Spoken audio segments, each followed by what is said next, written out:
So, has anybody ever listened to 3 6 Mafia's debut studio album? Me neither.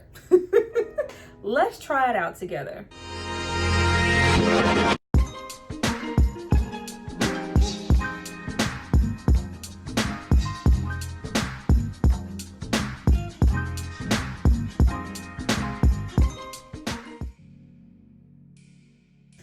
Guys, welcome back to my channel. It's Tyra here with another struggle review, here to do my second album review, 3 6 Mafia's Mystic Stylez from 1995. Now, before we get into all things Juicy J, DJ Paul, Crunchy Black, I need you guys to drop down and subscribe to my channel and like this video. I'm going to give you guys a moment to do that, and then we're going to come back and discuss. You know, this was not a group that I go back and listen to. Am I glad that I listened to this album? Let's talk about it.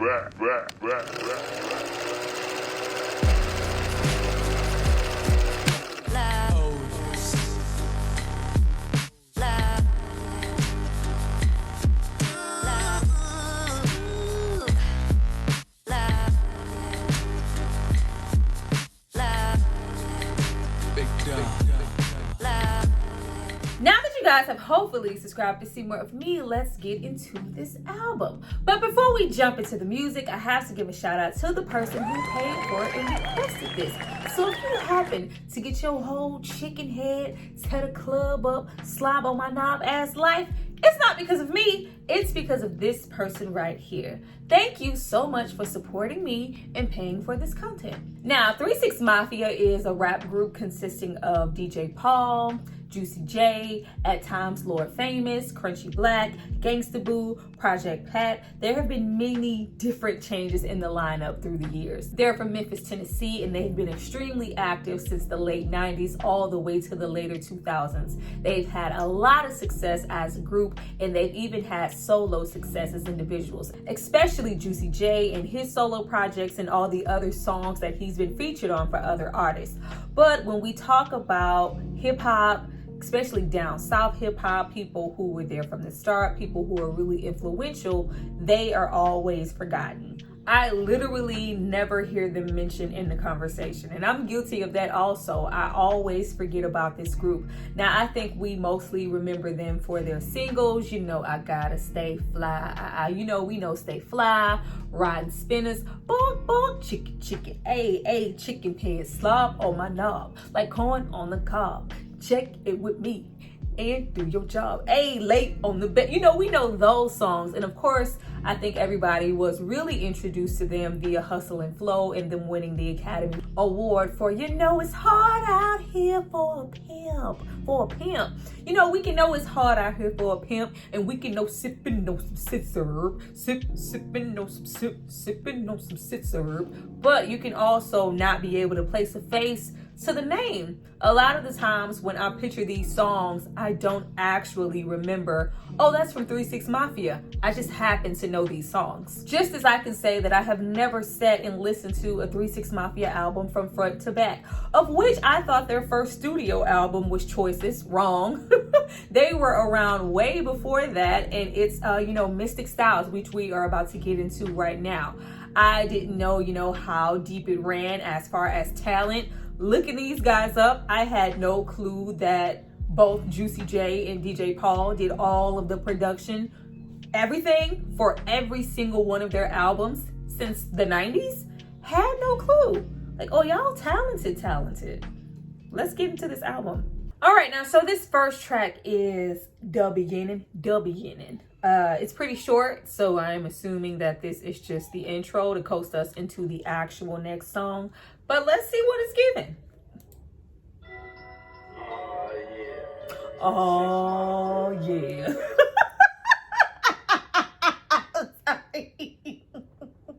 You know those 90s songs good for breaking up. Oh, yeah. About to hit you off with something for the 99 and the 2000. Make it real like, oh, baby, take off your clothes and come on. I'm sorry. We just started. I'm sorry. In the motherfucking house. Shit on for you, motherfucker. For you weak ass DJ Paul, they killing me. This is so 90s. Oh my goodness. You know, them 90s, them early 90s songs were good for, you know, talking in the beginning. Like, yo, I heard the Rough Rider niggas trying to come through, take over everything. That's my man's. That's my man's. Like, you know, we just talking. You just talk. You know, we got to talk some shit before we get to the song. So we're going to skip on over to track 2, Breaking the Law. Break the Law. Oh, not the thermometer. Oh, not the thermometer.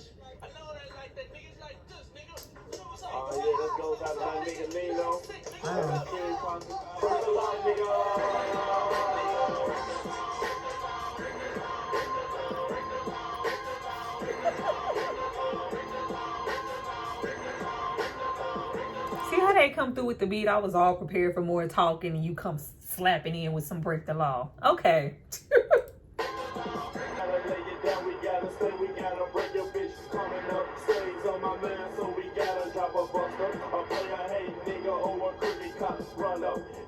I keep hearing, I am a fan of 8 Ball and MJG. I keep hearing that, but I have to remember, I believe that they are from Memphis also, so it's probably just matching. But that cadence, you know, the flow, the beat, the little, yeah, it's giving, you know, coming out hard. But, you know, this is not that.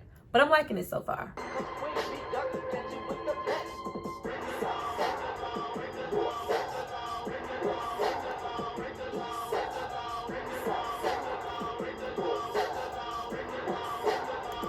Now we knocking and bucking. It's like I hear a lot of Atlanta in here. I think like something is giving Atlanta. I can't think of like what it is right away, but I don't know. I'm just hearing, I don't know, like good instrumentation and stuff to name what's in the back, but it's something in the back that kind of sounds a little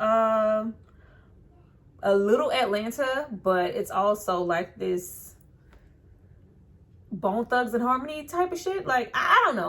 Let me finish. All right, now let's get into track 3, Duh Summer. Everything is duh.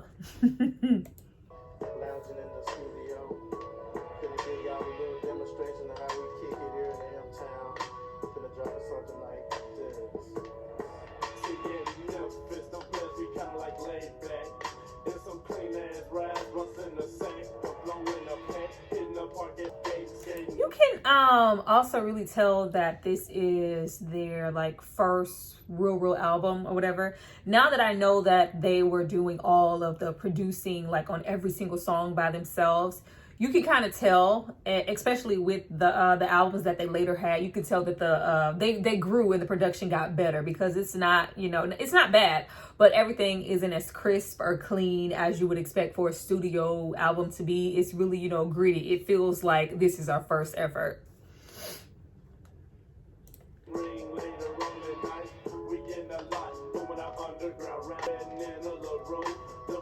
Even their voices aren't even as strong. Like I can tell now that that this is DJ Paul, but like you could, maybe they got, you know, more confidence as they, you know, got older and did more albums, but it's like real laid back, real low key.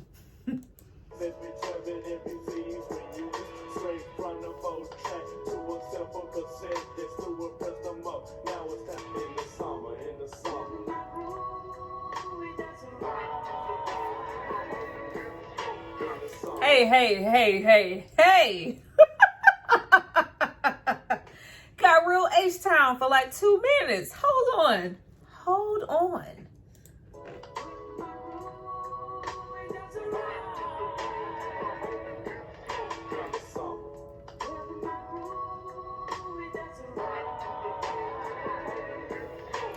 Pop in the turn up the. Hey, what's happening? Like, got real DJ Screwish up in there. There's some screwed and chopped elements. I hear a whole lot of H-Town, you know, some Zero, some Big Mo, but I didn't expect that up in here. Which I don't know why, because these are, you know, down south artists. It's not like they are, you know, New Yorker. But just to hear it here is different. You know, you always associate anything being chopped and screwed with, well, I know myself, it's always been a Texas H-Town type of thing. So it's cool to hear it here. This, who is that? I know who that is, but it's kind of a little bit of what I felt like I heard on the first Break the Law record. Like, there is some Bone Thugs and Harmony somewhere. Like, I'm like, but I don't see any listing for any of them to be featured here, but it's sounding very Bone Thugs and Harmony. Like, did somebody steal something from somewhere? I'm confused because I'm looking for Crazy Bone or somebody to be listed as a feature, and it is not here.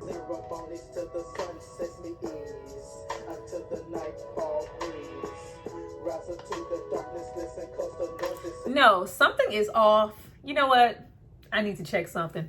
I'll be back. Okay.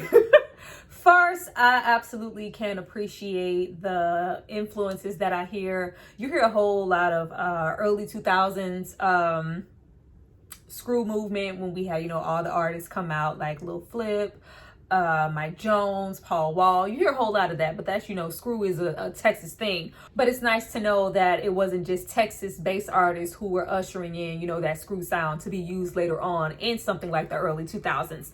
But what's really got my mind racing here is me feeling like I'm going crazy and I'm hearing Bone Thugs and Harmony, and this is not a Bone Thugs and Harmony record, and they are not featured. I did not know that they had a whole feud over, you know, somebody stealing somebody's sound. Like, it's all making sense now. I did not watch the verses that they had against each other, and I know that there was an incident, but I didn't realize that there was so much real life tension all the way from the 90s based on a sound feeling like it's being stolen. I went to listen to Bone Thugs and Harmony's first album, Faces of Death. It doesn't at all sound like their later stuff. Now, of course, this is before they got into contact and started working with Eazy-E. But in comparison to their first album, to, you know, the 1999 Eternal, Creeping on the Come Up, those albums, For the Love of Money, those albums that we got later, it sounds nothing like that. But going back to listen to 3 6 Mafia's first studio album, they've kind of had the consistent sound. And even Bone Thugs and Harmony's, like their cadence, their delivery, that melodic thing that they have, because they can actually sing.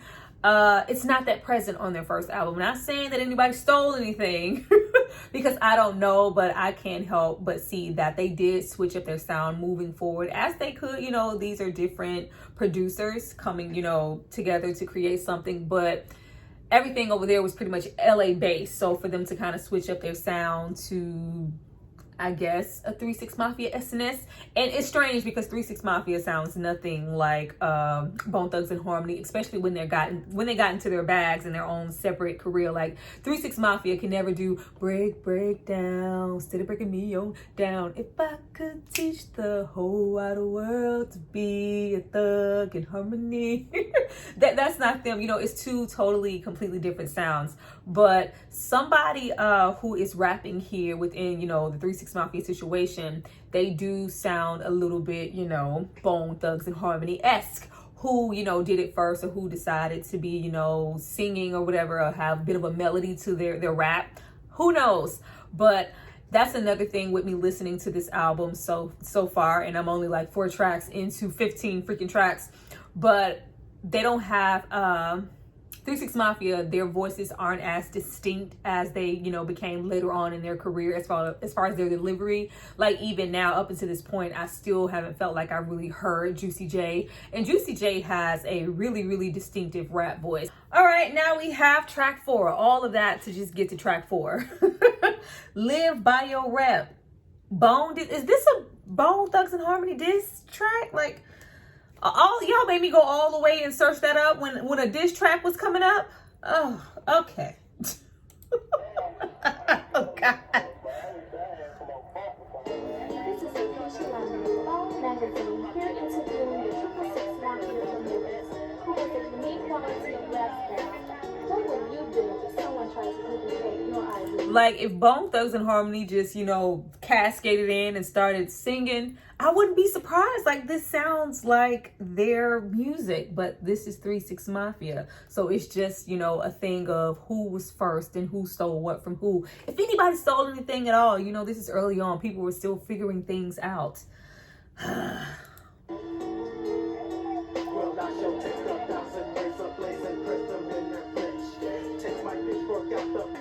I also while looking things up, clearly I didn't look up enough if this is a whole diss track, saw that they both have these darker elements of rap. It's like horror chord rap, like dark death, satanic, supernatural hip hop type rap, where they have, you know, a lot of the darker elements just, you know, within their raps. I didn't even know 3 6 Mafia went that dark, but I do remember, you know, things like with Bone Thugs and Harmony, you know, the Mr. Ouija song, you know, things like that. Like they do have those darker elements within their music, which they have present here. Like I didn't even know, you know, I think of, you know, 3 6 Mafia as, you know, the club.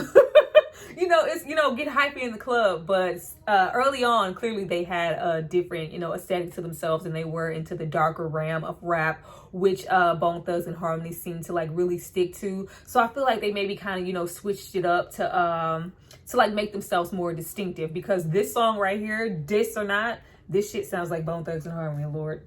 Who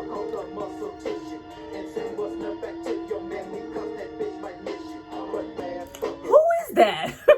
Who is that rapping fast? Like whoever that is, that's who's giving me, you know, the bone-isms.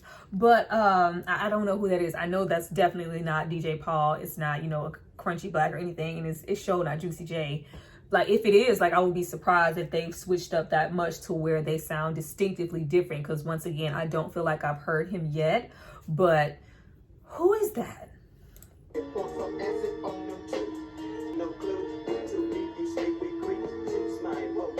Juice Man.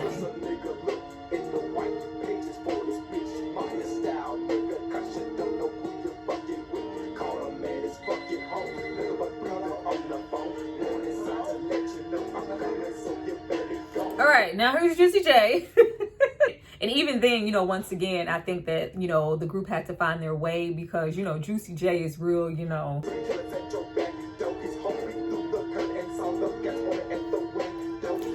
This album is so confusing. Like there's so much going on here, and I'm sure it's because they did the production. But like I think early, like oh my god, this is song 4.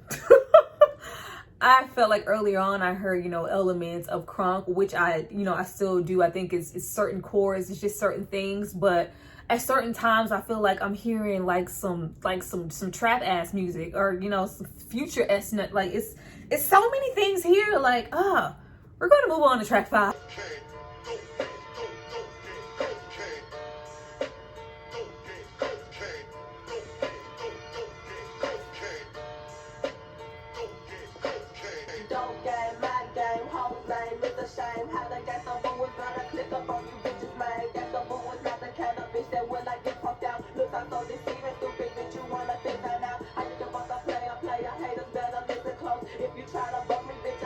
If we brought this into right now and literally had Megan Thee Stallion rap the same thing, like it would be the same thing. It's something about just the flow and the cadence of down south rappers, whether it's male or female. Like we all kind of share like the same thread. Like Gangsta Boo literally is, you know, I could be fucked with, no, ho, you can't touch this, ayy, fuck with a limp, ayy.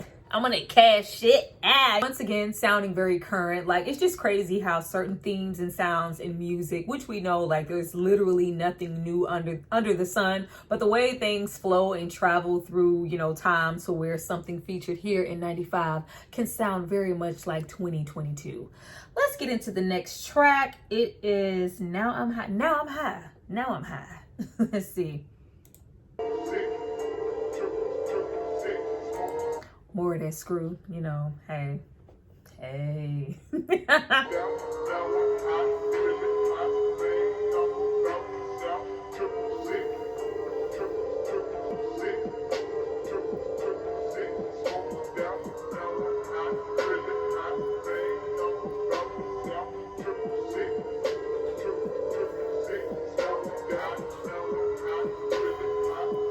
Hold up, like, man, hold up.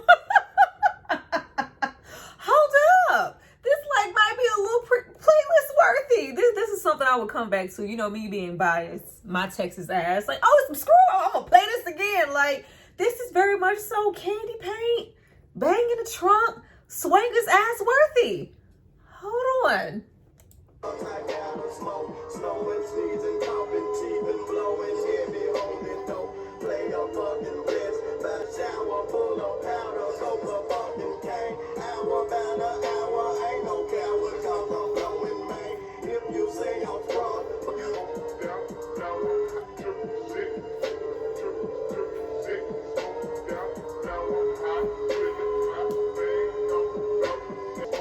All right, I'm just biased. I don't care. I'm just biased. It's some screw. You hear some screw, you click. You know, you just hear home. I like this one.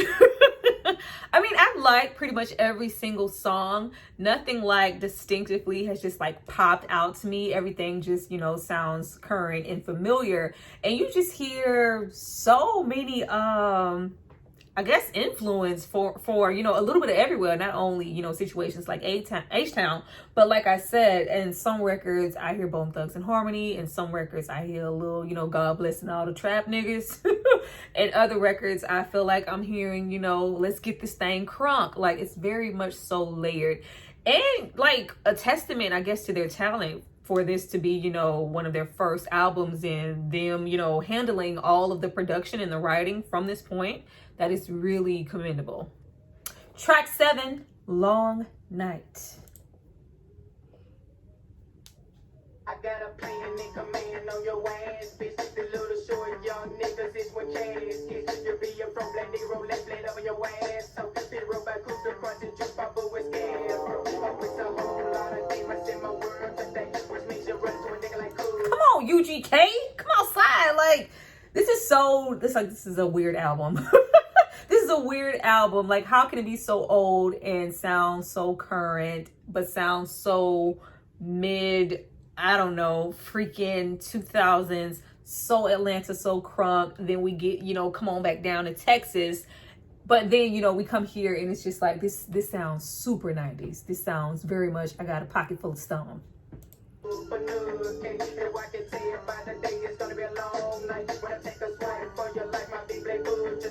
I like this one though.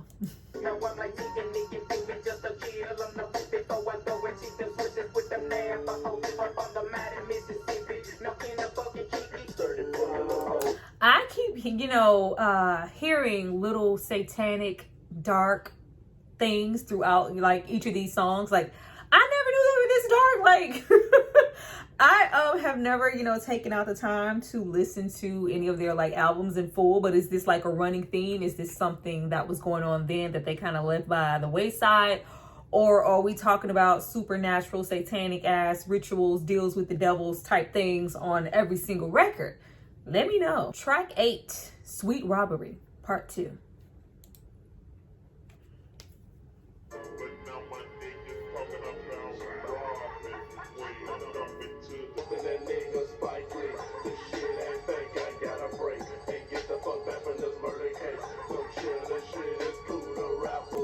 Yeah, I feel like after this album, and maybe even the second one, they kind of fine-tuned their songs with them, you know, handling production and everything on the musical front. It seems like there's well, this is the 90s child, but I think as they went on in their careers, they got a whole lot better.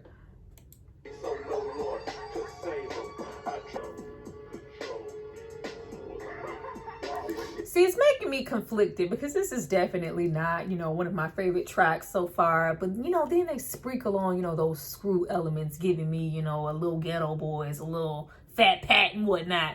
Don't be trying to play me like they trying to play me. Track 9, Back Against the Wall. They got my back against the wall and my dick is in the dust. No, they don't. It's not. That's not them. Let's see. My name is the Scarecrow.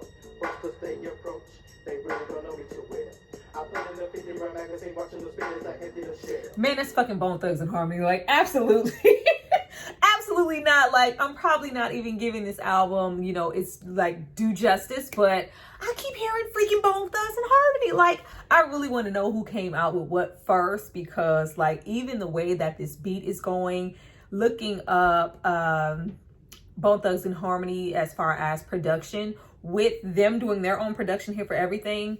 Bone Thugs, you know, they're rappers. They don't handle any of the production. So that is solely done by I believe for the majority of their first albums, DJ Unique, who is very much so LA based, but it's matching, like, you know, if you know, came across the street and said, hey, I like that, I want to use some of that for Bone Thugs and Harmony, it's okay, because it's real strong all up and through here.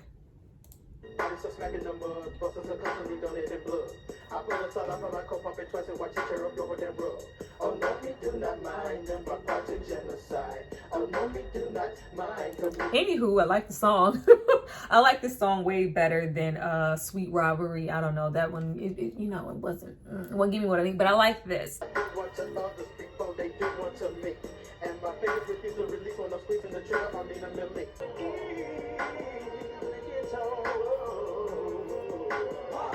Who's told whoever that was that they could sing? Who is that? Oh, who is that? No, absolutely not. Don't do that no more. Another trick sucker drop. Another trick sucker drop. I just can't. I can't listen to this one anymore. Track 10. Fuck with this clip. I tell a bad bitch, do whatever I say. My block behind me like I'm coming out the driveway. It's grind day from Friday to next Friday. I've been up straight for 9 days. I need a spa day. Yep. She trying to give me that Wu-Tang. I might let my crew bang up. Sorry.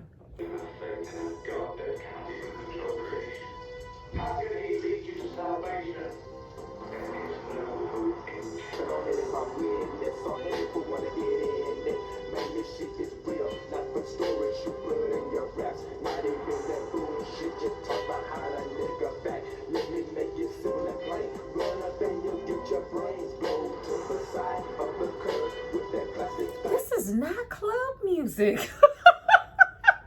I didn't know that was all murder gang.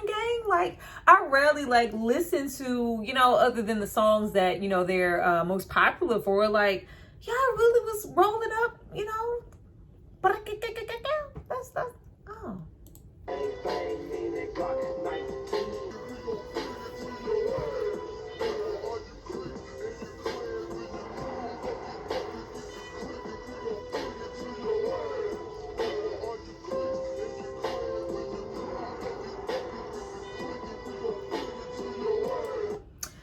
Once again, bringing in those screw elements. There are a whole lot of elements here.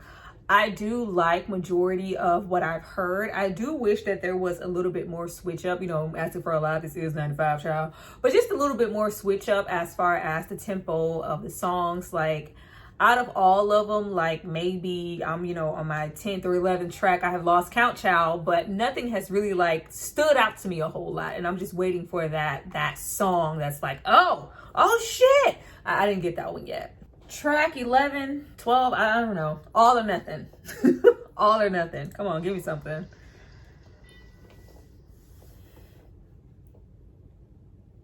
I have a big bank account, not petty amounts. Bud by the pounds, fuck a motherfucking ounce. Mean ass crib, all digital studio, and some down ass hoes. Fuck the road, I want it all or nothing. I did ask for some switch up, huh? I am not liking this. I'm not liking this. Like, it's real switch up. Like, I can barely even hear anything. I don't know. Let me give it a little bit more.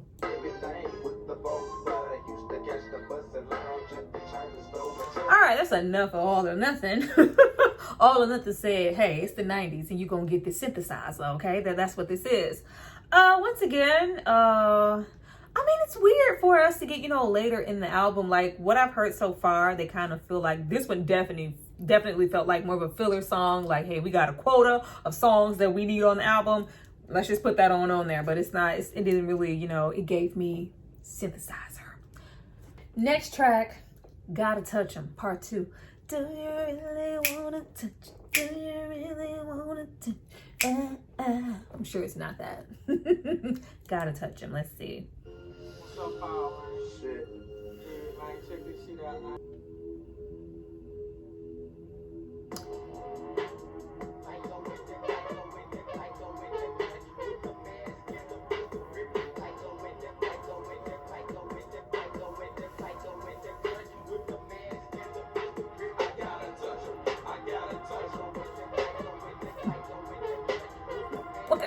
that. The tempo for this track, it sounds like their music. This sounds like 3 6 Mafia.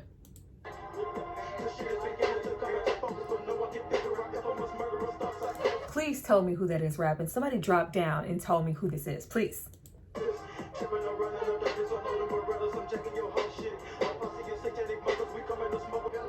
Yeah, tell me who that is, because every time he hops on the track, it turns into "See You at the Seven Money." It turns into Bone Thugs and Harmony. But the beat, it's giving 3 6 Mafia, like 3 6 Mafia. It's like unmistakable. They have this certain thing. And it's crazy because it could give you Crunk, it could give you Lil Jon, it could give you God Bless and all the trap niggas. You know, you can hear little bits of like Webby, Lil Boosie, like just down south, just period. But this particular track is like the first track that even if I just heard the beat, I could go, I feel like that's some 3 6 Mafia. Next track, Tear the Club Up. Tear the Club Up. I don't know if I know Tear the Club Up. Like, Tear the Club Up sounds like a familiar title. Like, Tear the Club Up, nigga, tear the club up. I don't know. I don't know what comes after Tear the Club Up, but I feel like I've heard Tear the Club Up somewhere. Let's see. Tear the Club Up.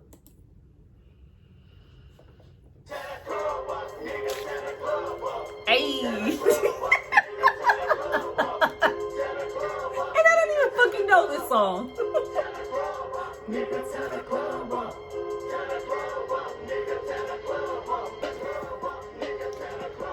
Once again, with what I said with the Gotta Touch 'Em track, these tracks sound like 3 6 Mafia. I think that's why I felt like I knew Tear the Club Up, even though what comes after Tear the Club Up, I don't know. But Tear the Club Up, I know that part. I've heard that part. It sounds familiar, and I can correlate that with 3 6 Mafia, just like the first songs. And I can't say that for every single song on this album.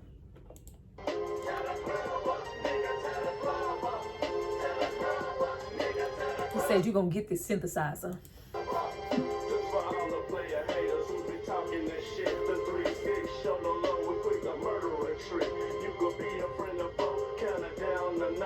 This could also be a crunk ass beat. This could be a very much so, you know, Lil Jon, Bone Crusher, everybody who came out at that 1-2 step era. Yeah, this could very much so be that. Like that one. I think I probably like it because it feels familiar, sounds familiar. At least I knew Tear the Club Up. And like I said before, like this just sounds like them. I think maybe they took, you know, a few tracks here and spread that to go, you know what, I think that this is going to be our distinctive sound, you know, more of the more upbeat tempo, club, Tear the Club Up. Not to say that they don't have other songs, because clearly I have not listened to any of the other albums through and through. But yeah, this sounds like them. Next track, Big Business. It says Big Business Screwed. Is it like you're screwed or like our screwed? Like, let's see. Because you know, it's a whole variation of screwed. I'm breaking along the switch and broke his niggas talking that bullshit. Run across 600 shots, trick. I don't hear no screw, but okay. Like the song.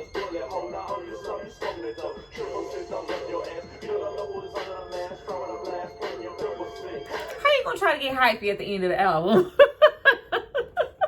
I'm liking the last, you know, few songs. We're getting towards pretty much the end of the album, and I've so far I've liked the last 3 songs that I've listened to. The Gotta Get 'Em, Tear the Club Up. This one here, I'm liking it already. Like, should have sprinkled some of this, you know, to the other tracks that I just heard, because child, All or Nothing was all or nothing.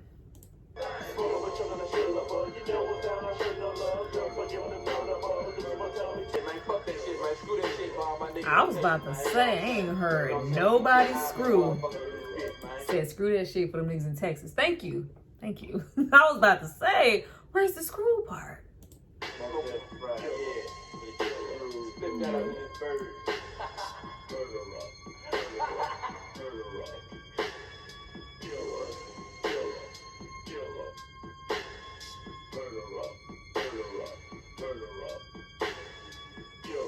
This is more slowed than screwed, you know what I'm saying? But you know, A for effort. A for effort. Track, Mystic Stylez.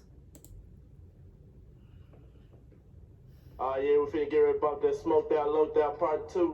Mystic Stylez, 3-6 might be in the hole. We finna do this shit.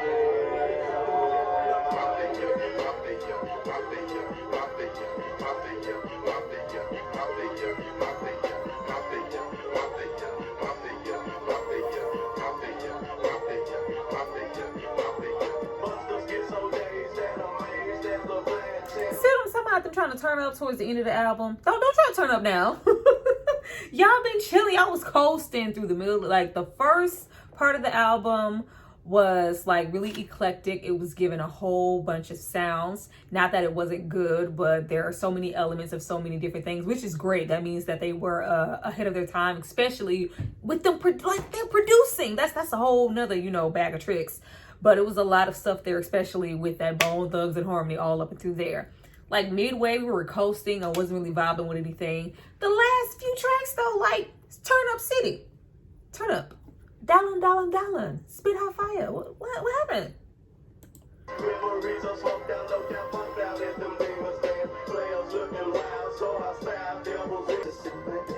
I also really love that when I do hear them, are just, you know, the production here, their style of rapping, even though it is stronger and the production is stronger, they never really changed their sound or try to conform to sound like anybody else or be current. Like Juicy J here and Juicy J on, you know, Katy Perry's Dark Horses or something sounds the same. Like the production from 95 all the way to, you know, Hard Out Here for a Pimp.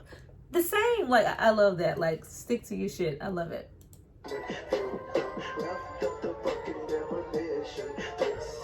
Last track, Porno Movie. We couldn't end on Mystic Stylez. Porno Movie. What is that? Let's see. Are we slowing it down? Oh, yeah. Wow. I was not expecting that. As I said, like, this is 3-6 Mafia. These last, like, 4 or 5 tracks, this is 3-6 Mafia. You know, you just bust out, like, the dick that's in your mouth long. Like, this is 3-6 Mafia. You know, they can get a little nasty. This is them. This is them finding themselves. Like, yeah, the last, you know, 5 records we did, let's continue that all the way through our career. This is definitely up their alley. Porno Movie. The dick.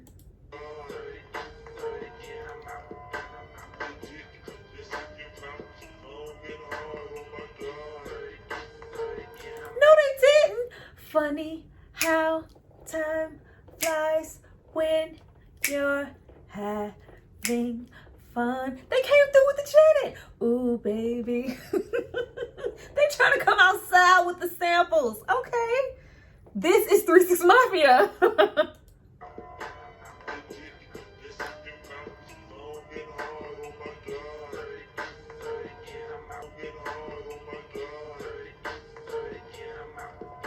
Inserted in her mouth. Okay.